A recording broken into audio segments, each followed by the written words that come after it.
I've snapped my partner down and captured him in the front headlock position. From here, he can use his hands defensively to either protect his neck, stop the go behind, or he can start to try to build his base up off of the mat. But he can't protect against all three at once. So what I'm gonna do to get him to react is I'm gonna connect my hands under my partner's chin and put guillotine pressure. From here, if he brings his hands up defensively to protect the neck, I do a snap, place my hand in the armpit to prevent him circling towards me, and I go behind my partner and get to go behind. Guys, when I invite this person in for the underhook, it's very important that I put my weight in the right spot.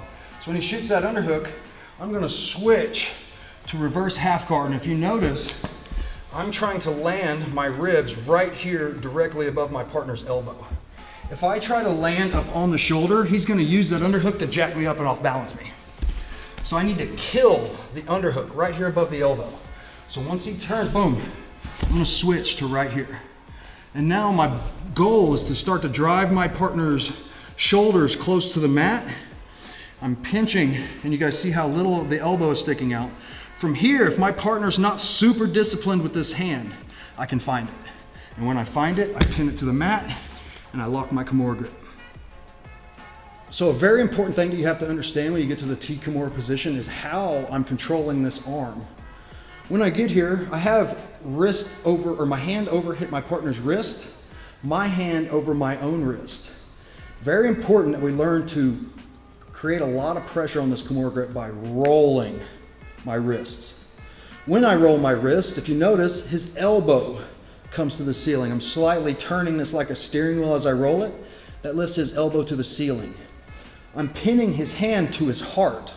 I don't want to be down near his hip, because if you see, his arm becomes a little straighter. If it's down near the hip, if he starts to turn towards me, it's much easier to slip that elbow out. I'm trying to keep his arm kinked. So I pin it to the heart, and you see how much of a bend is in that arm.